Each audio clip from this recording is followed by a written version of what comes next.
do I want to be the version of me that got lucky on the first try, or the one that had to try more? Somewhat an obvious question. I don't want to be the guy that gets lucky. I don't want to be going through life and everything kind of handed to me just because of something else. But I also don't want to go through life and having to work for everything and basically not being able to accomplish anything, because everything I need to work 10 times as hard or 100 times as hard. So now, of course, these are the extremes. The one version would be that you just like to do anything and then it happens. And the other thing is that you have to work for it. But I think in the last couple of years, failing in a couple of projects, like a study program, for example, and then the next study program, what this might have taught me, I cannot say this is now not the final thing about this, but maybe I have to try. Maybe in order to develop into the human I am now, kind of obviously, because there are no other versions of me, at least as of my knowledge. So in order to develop into what I am now, I had to go through all of what I had to go through. Not that it has been particularly hard, but sometimes I had to try 10 times for something, or sometimes I had to do this, sometimes it was that difficult and I had to really make a focus on improving that certain area, because otherwise it would not get better. So the question is, to which extent then does one want the hardness, basically, the need for maybe. So it could also be sometimes that there is actually, with an increased time investment, no additional result.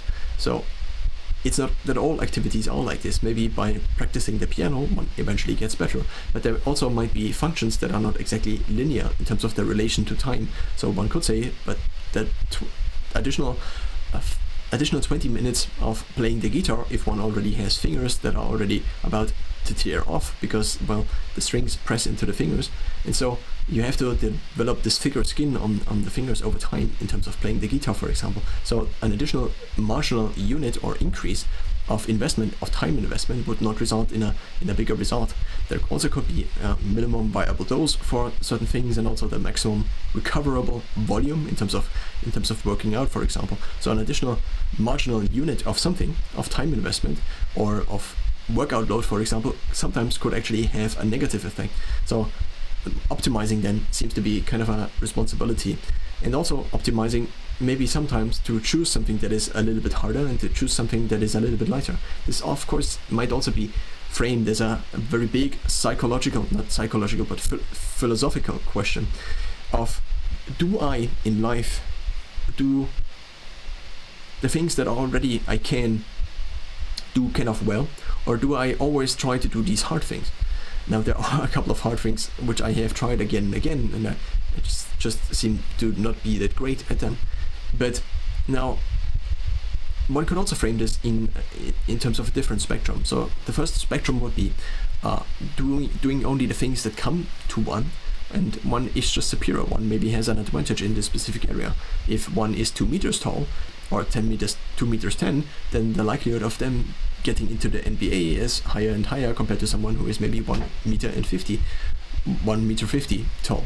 So one, to a certain extent, obviously has to use what was given, the things one cannot control. But then the question is also, if one spends one's whole life trying to be a basketball player in the NBA, but one is not that tall, then what is the time, the additional time investment, or what does it take to then be a basketball player, one could say. And the now second frame I would like to add is the one of exploiting versus exploring. So there seems to be this trade-off, and there is also a mathematical rule, it seems. I think it's around 30% in terms of the time investment, but one could also say in terms of tries, for example. So when looking for an apartment, one would check out a few apartments and then cut it once after 30% the next. So one would have basically an option that is better than all the previous ones. So this could be that one looks at 3 apartments. If the rule is exactly 30%, I don't know. This was, I think, mentioned in Algorithms to Live By. I can't remember the author as of now, but it seems to be, I think, around 30% if I remember correctly. So one would constrain one variable, and this could be the number of attempts, or this could also be the time.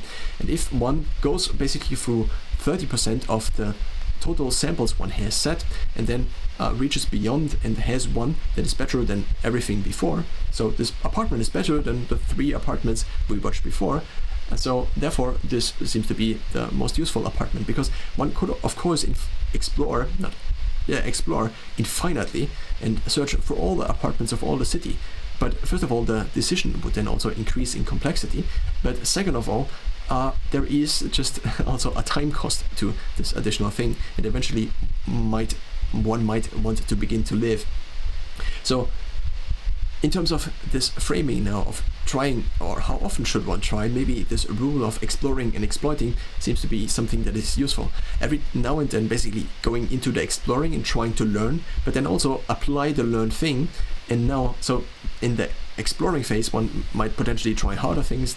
Now let's try this, now let's try this, now let's try this, but then also again trying to make it kind of easy, but by kind of combining different elements into then something that works, and might be a workflow, and might be a project that might return money, or might be something that then is kind of the combination of the different elements one that has learned that were initially hard, but then over time became easier, at least given an activity that with increased time investment also become easier. So one could also say they are learnable, or they have that the skill is developable, learnable.